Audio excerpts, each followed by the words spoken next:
ऊपर से सफेद, नीचे जो उसकी डंडी होती है वो थोड़ी नारंगी होती है, संतरे के कलर की होती है, नारंगी कलर। महाराज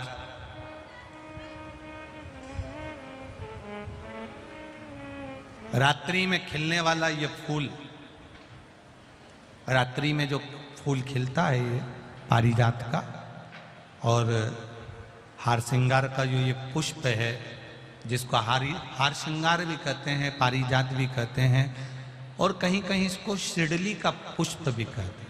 ऊपर से सफेद होता है, नीचे उसकी जो डंडी होती है वो नारंगी कलर की होती है।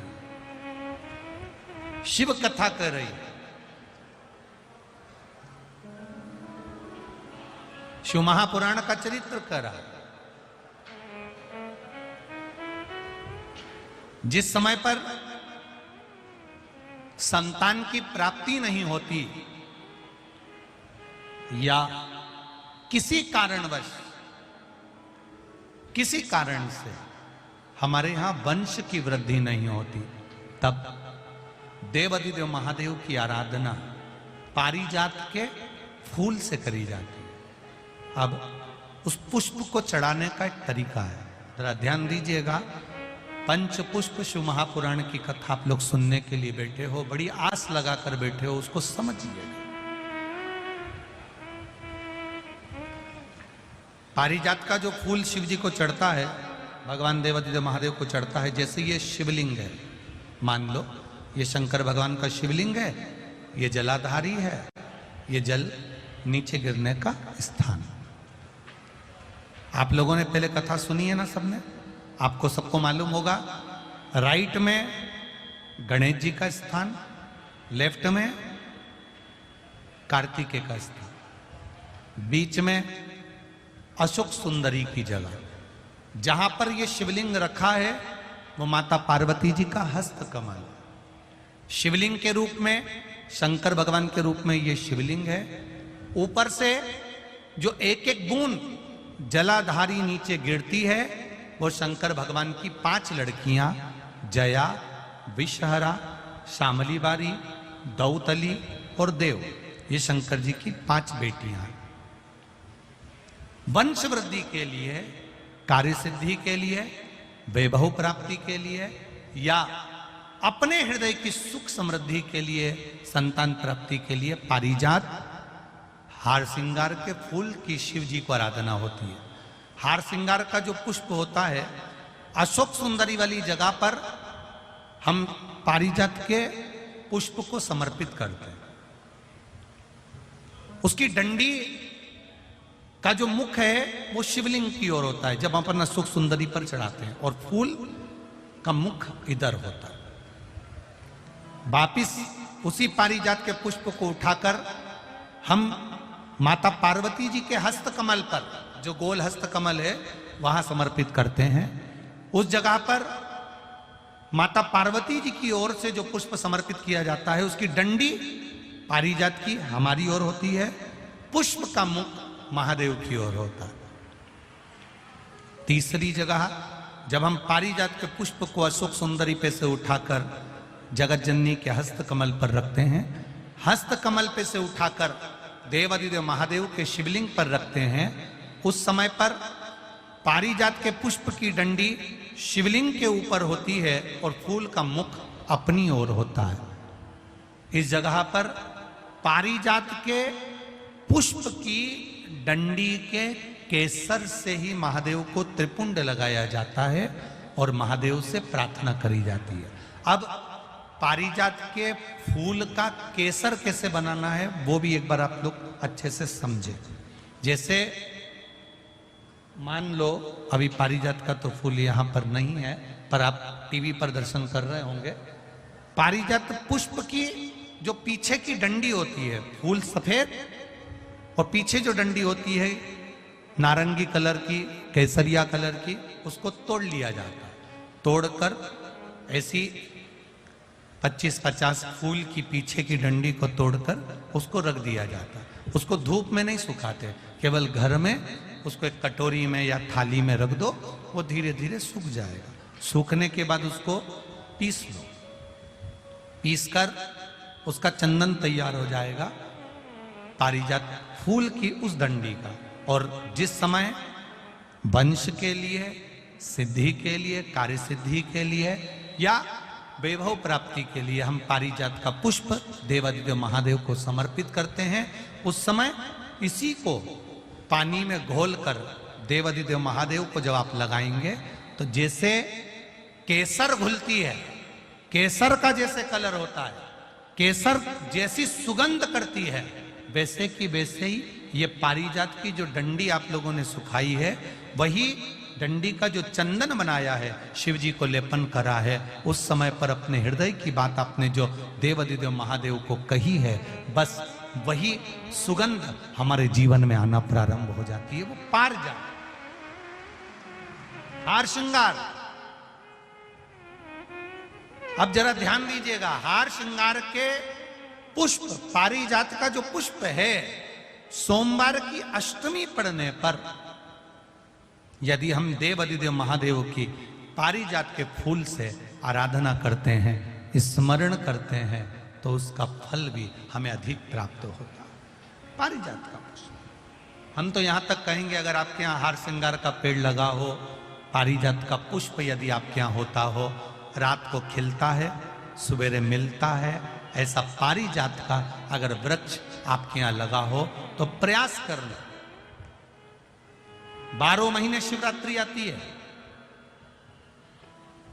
बोलो आती कि नहीं आती? आती है ना 12 महीने। 12 महीने शिवरात्रि आती है। कैलेंडर पर एक गोला बनाकर रख देना कि हमको ये शिवरात्रि आई है, हर महीने की शिवरात्रि तुम्हारे ध्यान में रहेगी। एक पारिजात का पुष्प, हार श्रृंगार का पुष्प एक अगर देवादिदेव महादेव को आपने चढ़ाना चालू कर दिया, समर्पित करना प्रारंभ कर दिया, तो आपको पीछे पलट कर देखने की जरूरत नहीं पड़ेगी, महादेव हाथ पकड़ ही रहता। पारिजात का पुष्प शिव को समर्पित हो।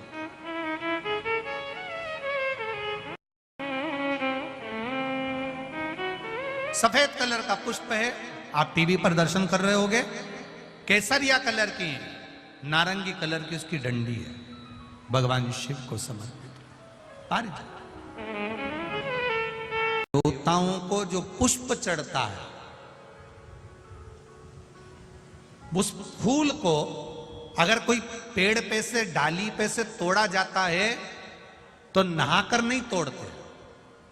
भगवान को चढ़ने वाले पुष्प को बिना नहाए तोड़ा जाता है। नहाकर पुष्प नहीं तोड़ा जाता।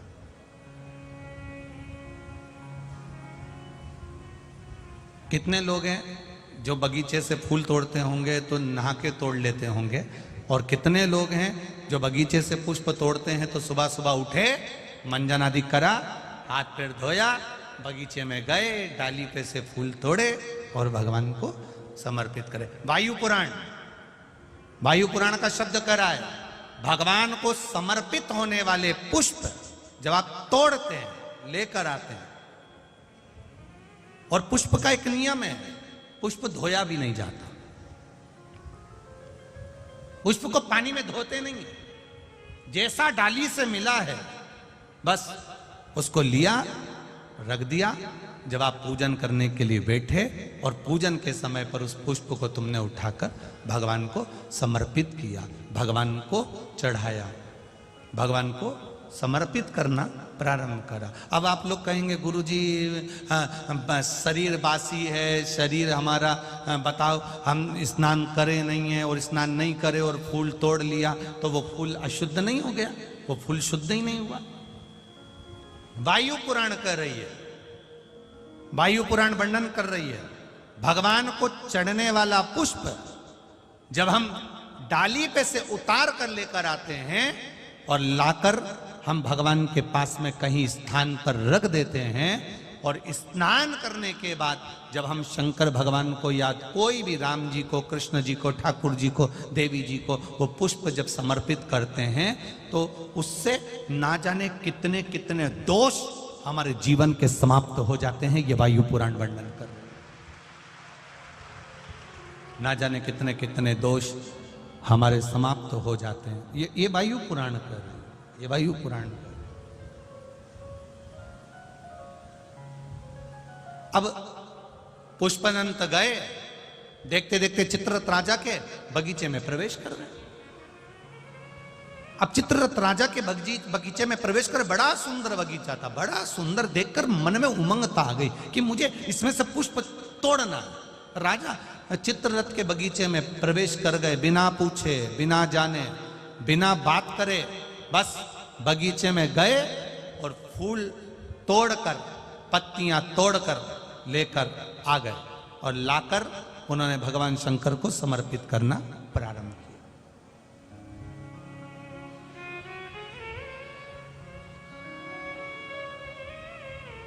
15 दिन निकल गए, 20 दिन निकल गए, 22 दिन निकल गए, 25 दिन निकल गए। एक बार राजा चित्ररथ भगवान का पूजन करने के लिए बैठे और भगवान का पूजन करते करते राजा चित्ररथ ने कहा, चलो बगीचे से फूल लेकर आओ, जाओ जरा। अब माली गए, जो सेवक थे वो बगीचे पहुंचे और बगीचे से पुष्प लेकर आने लगे। बगीचे से जब पुष्प लेकर आए तो बगीचे में जाकर क्या देखते हैं कि वहां तो एक भी पुष्प नहीं है, सारे पुष्प टूट चुके, कोई ले जा चुका। कोई बात नहीं, टूटकर नीचे गिर गए होंगे।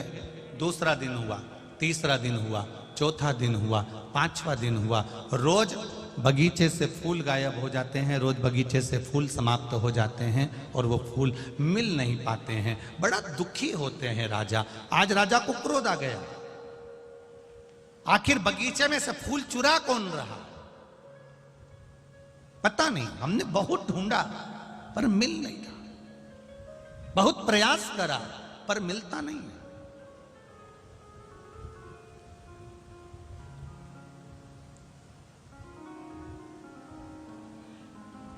दूसरे दिन दूतों को बगीचे में चुपचाप से बिठा दिया गया, पर पुष्पदंत गंधर्व को तो वर मिला हुआ था। पुष्पदंत गंधर्व को आशीर्वाद मिला हुआ था कि ये दिखेगा नहीं, इसकी वाणी सुनाई नहीं देगी, इसके चलने पर इसके कदम की आवाज नहीं आएगी। इसको तो वर था। अब ना तो वाणी सुनाई दे रही है, ना कदम चलते हुए दिख रहे हैं, ना ये दिख रहा, और फूल टूट गए, ले गए। राजा को क्रोध आ गया।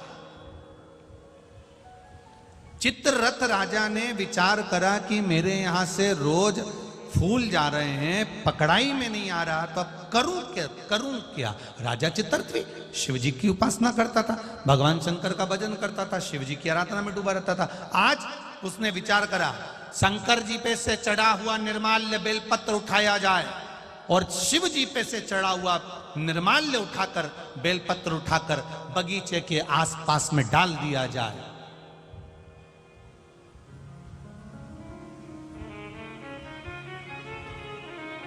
लोग समझते नहीं हैं। मंदिर में जाते हैं, भगवान पे चढ़ा हुआ फूल, भगवान पे चढ़ी हुई बेलपत्री पूरे मंदिर में जहां वहां पड़ी रहती है और लोग उस पे से चलते हुए, लांघते हुए निकल जाते हैं। पंच पुष्प शिव महापुराण की 2 बातें अपनी जिंदगी में उतार कर रखना। यदि कोई बड़ा रोग अपने जीवन में नहीं चाहते हो, इस मुख को जिंदगी भर शुद्ध चाहते हो और इस मुख में कभी कोई बड़ी बीमारी नहीं चाहते हो, तो 2 बातें अपनी जिंदगी में उतार कर रखना। एक, भगवान के पड़े हुए निर्माल्य पर कभी लांगा ना जा। दूसरा, अपने मुख में पान खाकर, गुटखा खाकर या कोई वस्तु खाकर जो मंदिर के लिए रास्ता जा रहा हो, भगवान की कथा के लिए रास्ता जा रहा हो, भगवान के द्वार पर रास्ता जा रहा हो, वहां अपने मुख से थूका ना जाए। जितने लोग पार कर कर जाते हैं उतना दोष आपको लग जाता है और आपका जीवन नष्ट हो जाता है।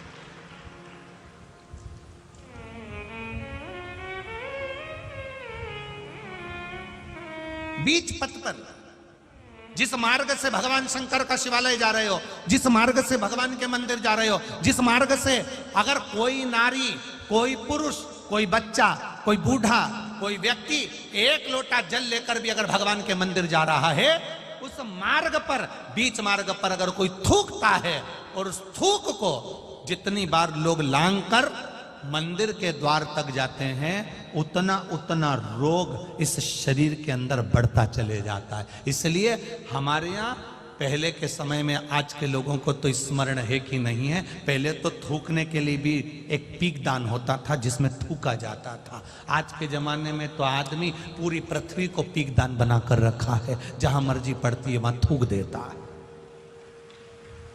ये श्रेष्ठता नहीं है हमारे।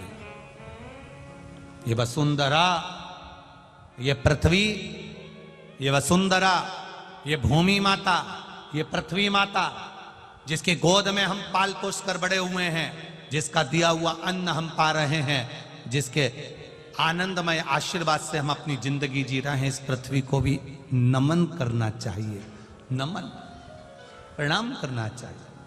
हम हमेशा कहते आए हैं, आज फिर कहते हैं, जिसकी बंजर भूमि पड़ी हो, जिसमें अनाज भी नहीं होता हो, बहुत मेहनत कर ली है, उस भूमि में कुछ नहीं होता, लोगों ने कह दिया इस भूमि में कुछ नहीं होता, ये जमीन बेकार है, ये जमीन बेकार है, ये जमीन बेकार है। आपसे निवेदन करना चाहेंगे, किसी मंदिर का निर्माल्य जो शिव जी पर चढ़ा हो, इकट्ठा हो गया हो, उस मंदिर के निर्माल्य को एकाग्रित कर लो, डलिया में भर लो और पूरे पूरे भूमि पर उस निर्माल्य का खाद बनाकर, उस पूरी जमीन पर आप उस निर्माल्य के खाद को थोड़ी थोड़ी दूर पर इतना इतना खड्डा खोद कर बाबा के उस निर्माल्य को डालना प्रारंभ करिए।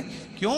क्योंकि उससे भूमि की उपज देवाधिदेव महादेव की कृपा से अपने आप बढ़ना प्रारंभ हो जाएगी। उसको रखो, डालो, सभी जगह पर नहीं, कुछ स्थान चिन्हित कर लो कि हाँ ये बमूल का पेड़ है, इसके नीचे मैंने रख दिया, ये पीपल का पेड़ है, इसके नीचे मैंने रख दिया। उस निर्माल्य का एक बाबा से निवेदन कर कर, बाबा बस आपको लेकर जा रहा हूं, ये समझो कि आप मेरी भूमि को उपजाऊ आप बना सकते हो, मेरे जीवन को धन्य आप बना सकते हो। उससे दो फायदे होंगे। क्या? एक, निर्माल्य जो इकट्ठा होता है, लोग उसको ले जाकर नदी में डाल देते हैं, नदी में डाल देने से नदी दूषित हो जाती है, नदी में प्रदूषण हो जाता है। तो वो निर्माल्य जब आप जमीन में ले जाकर गाड़ोगे, डालोगे, तो नदी भी शुद्ध होगी और भूमि में भी उसकी खाद बनकर उस भूमि पर भी उसका शुद्धता का भाव जागृत होगा। अब करो उससे, आप कहो,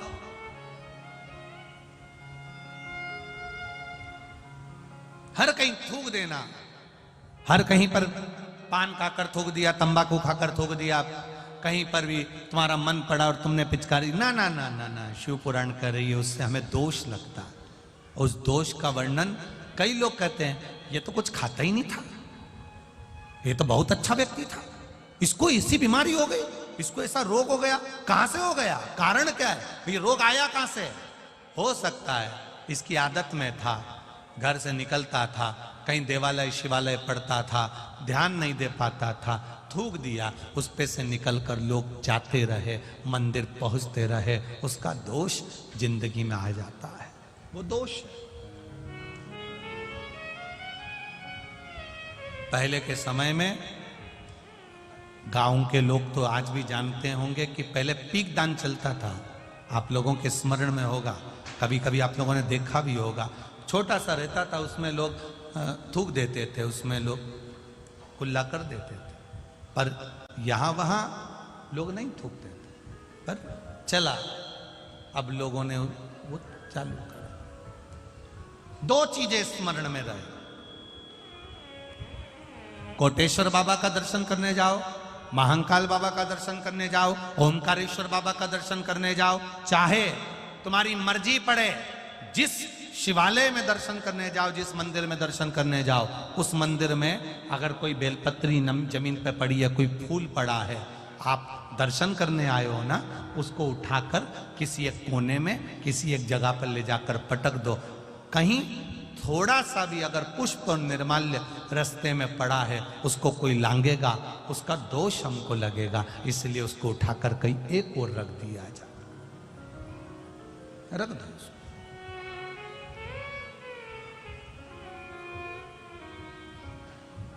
हम तो यहां तक कहते हैं, किसी मंदिर में पुजारी जी बैठे हैं, पंडित जी बैठे हैं, कोई आया दर्शन करने के लिए, आप भगवान की बेलपत्र, भगवान का पुष्प उसी को दो जो आपसे मांग रहा हो।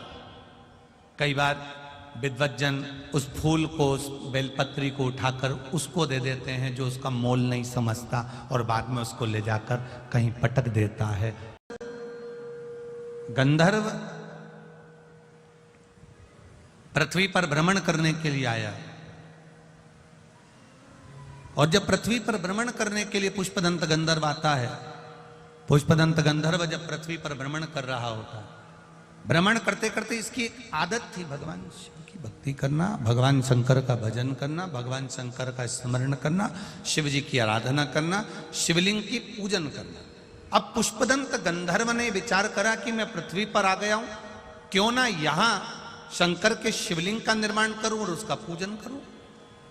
एक पार्थिव शिवलिंग का निर्माण पुष्पदंत गंधर्व करने लगा।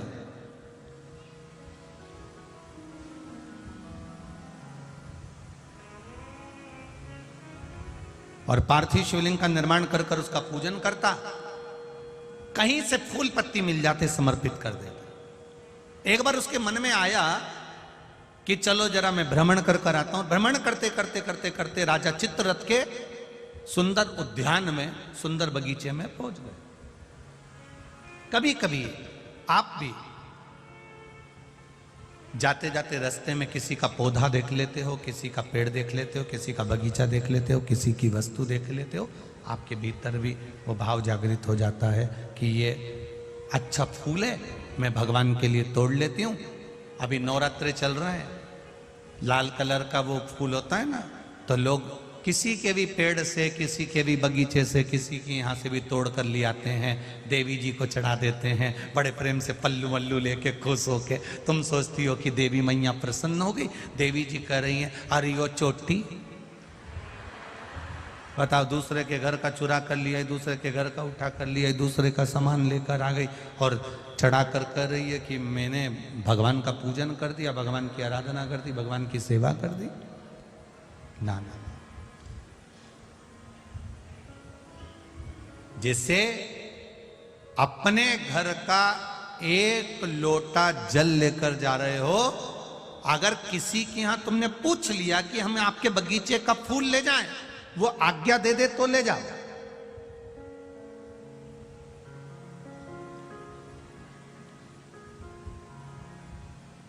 वो आज्ञा दे, लेकर जाओ।